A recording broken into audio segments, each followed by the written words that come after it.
it is what it is. You know what I mean? Yep. I'm pretty sure that whatever she did in the past, I'm pretty sure she's thought about that and maybe, made a mistake there and shouldn't have did that. But I mean, what's done is done. So hopefully, I did see that video where they were yelling that stuff. So, Yeah.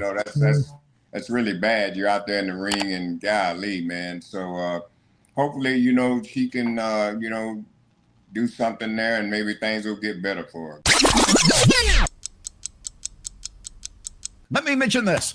WWE, this is big news. WWE and TNA have entered into a working agreement. And I'm curious, Bill, how does this affect AEW? It doesn't. See that coming, did you? No, it doesn't, unless somebody from TNA, when their contract's up, if they want to go to AEW or the doors open with WWE, they'll probably go to WWE.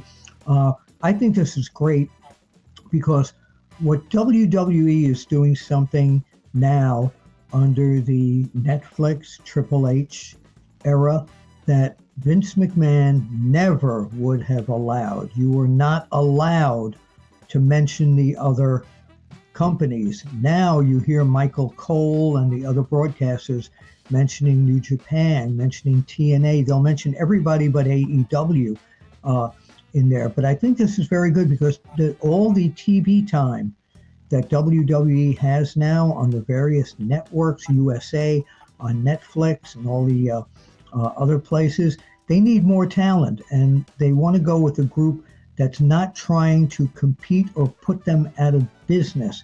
AEW is always going to be trying to compete with WWE, where TNA never even went in that direction. So I think they're a friendly company that is willing to do business with them and not look like they want to put them out of business.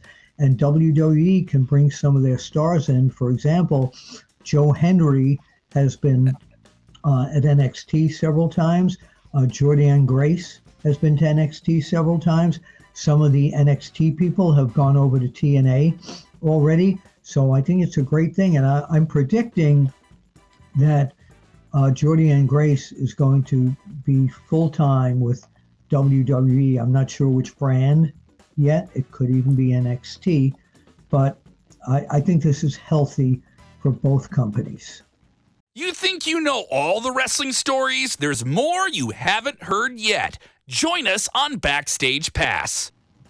By the way, I think Jordynne Grace is no longer with TNA. She just finished her last match at the recent pay-per-view, so she is no longer with TNA. So I'm suspecting what you're saying. I expect we'll see her very soon in WWE. Oh, yeah, I don't think she's left TNA completely. I think they made her a custom belt called the Forever Champion because she was that great. But I think during the exchange here with WWE, we will still see her periodically in TNA. And yes, she lost to the returning Tessa Blanchard, who unfortunately has so much heat on her at this point. And I know it's not on our roster to talk about this, but she stayed away from wrestling in America for many years so that heat would dissipate. But fans, don't forget, at the pay-per-view, fans were yelling, "You're a racist, you're a racist." I mean, it was, "She's a racist." I think that's what they were saying. She's a racist. Yeah. And that reminds me, though, Teddy, a lot like what we went through with Hulk Hogan just recently. Some of those things come back and bite you in the ass. Yeah, well, you agree? It is what it is. You know what I mean? Yep. I'm pretty sure that whatever she did in the past, I'm pretty sure she's thought about that and maybe, made a mistake there and shouldn't have did that. But I mean, what's done is done. So hopefully, I did see that video where they were yelling that stuff. So, that's really bad. You're out there in the ring and golly, man. So hopefully, she can, do something there and maybe things will get better for her. I'm wondering if WWE will entertain bringing her in under their umbrella, even just for a guest visit after that reaction. Be curious to see what they do next. I do want to say this when it comes to the agreement between WWE and TNA.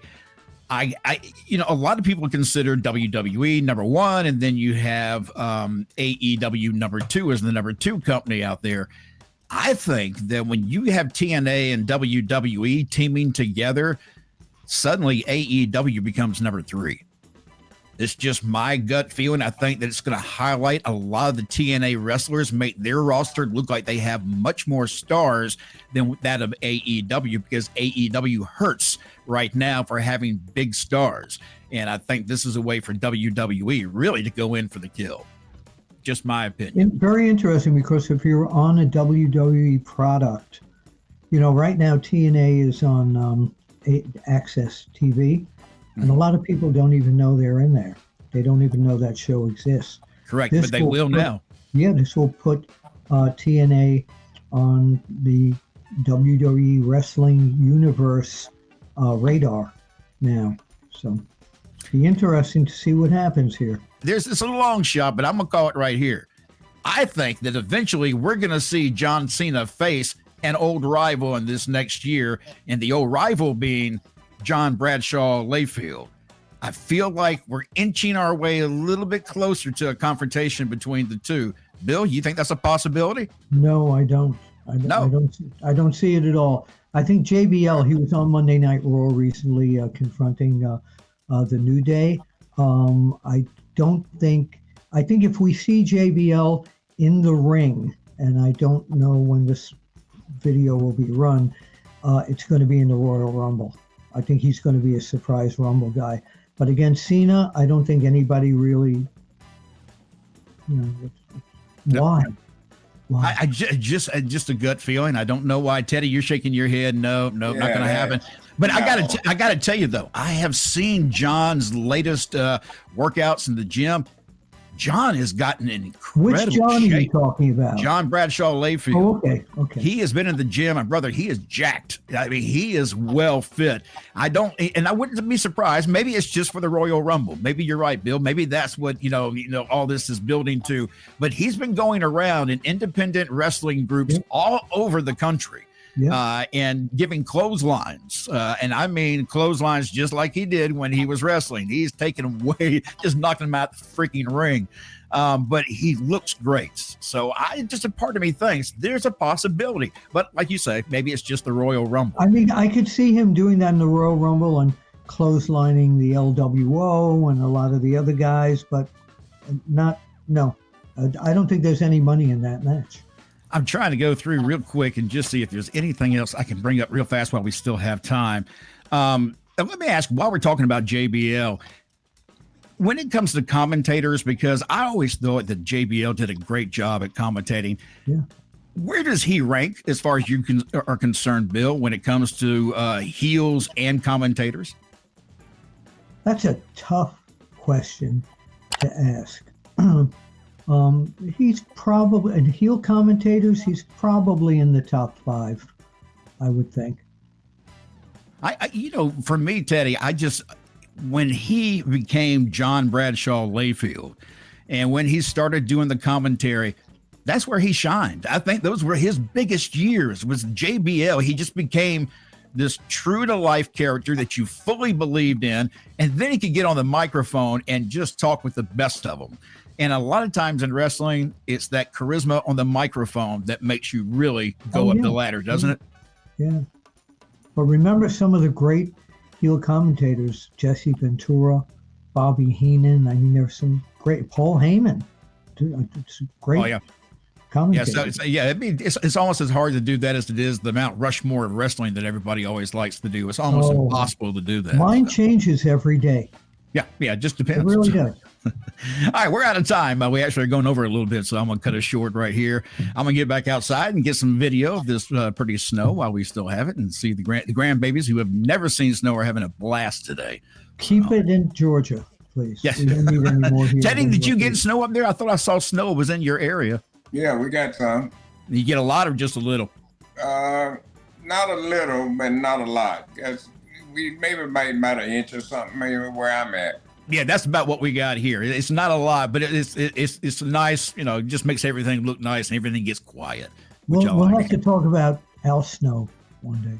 Al Snow. Well, hey, we can do that. See how he feels about this. Teddy, anything coming up for you we need to talk about? No. Bill, is there anything coming up for you that we need to talk about? Name is Teddy. No. You're supposed to go, no! Follow Backstage Pass for some of the best content here on WrestleBinge. Oh, I'll be in Indianapolis the week. No. You said no. You said no. I could care less. Okay, go ahead. No, go ahead. What is it?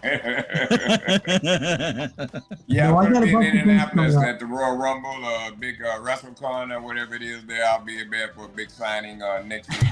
What do you mean, whatever it is? Teddy, you're supposed to know where you're going. No, I don't know. Got to talk to his agent. We'll see you at the matches, everybody. Thank See you next week. Being here on Time Machine. Holla.